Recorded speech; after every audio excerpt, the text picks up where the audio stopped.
I'm happy with my start to the season. I was in the top 20% in a fully active game week, but regardless of your rank, it's important not to knee-jerk. I'm going to tell you my approach in this video. Hopefully you can learn something from it. Starting with the goalkeepers, I have got a benching headache this game week. Sanchez and Dubravka have got the exact same clean sheet odds. Dubravka's got a very easy fixture against a promoted side at home, while Sanchez has to travel away to West Ham.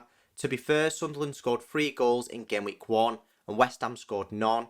Also, Chelsea kept a clean sheet and Burnley didn't. It's not necessarily this data that's making the decision for me. That is a small sample size. It is the only thing that we can go off right now though. But what I do know is that Chelsea's defence is stronger than Burnley's and I do trust it more, so I am more likely to start Sanchez, but I might still switch it before the deadline, especially if Sunderland get an injury in their attack or Chelsea get another one in the defence as well as Colwill. Before we move on to the defence, I nearly forgot to mention Sanchez's 8-pointer in game week 1. Hopefully he can replicate that again in game week 2. Moving on to the defence, Murillo offered nothing in game week 1. He got a blank, he only got 5 defensive contributions, so he was only halfway to the threshold of getting 2 points. He didn't keep a clean sheet either. Palace away this game week isn't too bad, especially if they've not got Eze, so hopefully he gets something this game week. Either way, the rest of my defenders aren't quite as optimal. He's my favourite defender in my team this game week. As an absolute one-off, I'm going to start Estev this game week. I know what I said about Dubravka, but that's because Chelsea's clean sheet odds are so high and I don't have a Chelsea defender.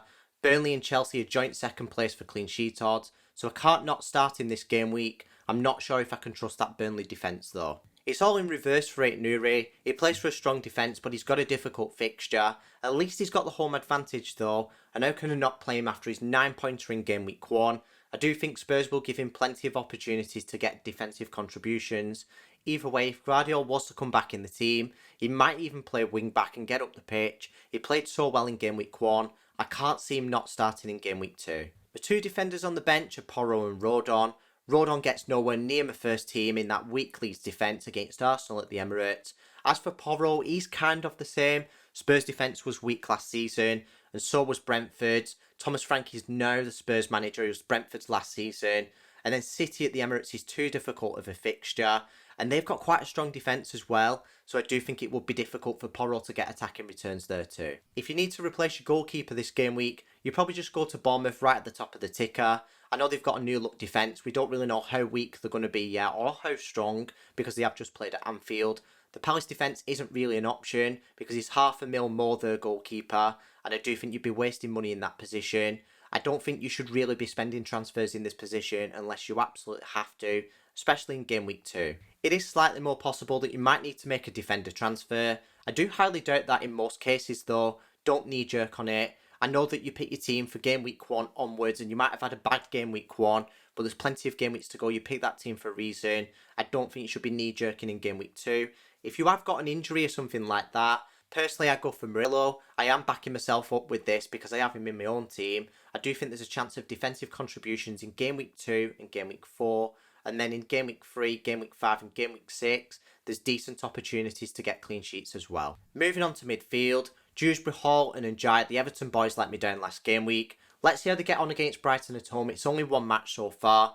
I know earlier on I was saying about not knee-jerking, and that does sound a bit rich coming from me where I've had a decent start. Well, these 2 players, I could easily feel like shifting them on. I've got $500,000 in the bank. I could have shifted Dewsbury Hall onto Rangers, but I didn't want to do that. I do think that is knee-jerk. I do think Dewsbury Hall is still a good option. And the same with Njai as well. I do think he'll be on penalty duties. Another thing I could knee-jerk on is shifting Sarr to Semenyo. I have got that $500,000 in the bank like I said. And Bournemouth do have very good fixtures. You'll see that shortly. But Palace don't have bad fixtures either. And Sarr had better underlying stats last season, so I am going to stick with my guns, and I do think spending that free transfer would probably result in a -4 soon, because I will probably need that free transfer at some point. I'm so glad I went for King as my $4.5 mid.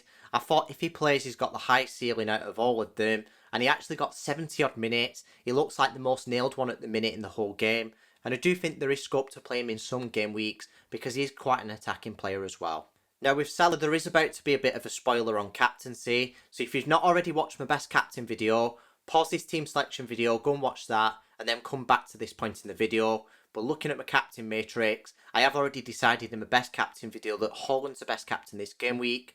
Now, Game Weeks 3, Game Weeks 4 and Game Weeks 5 aren't locked in. They could change, but I do think Game Week 4 is the most locked in out of all of them, which is why Salah's going to stay in my team. No one comes close to Salah in Game Week 4 for captaincy against Burnley away. One thing I am open to though is selling Salah and or Haaland when they're not on this matrix and distributing the funds.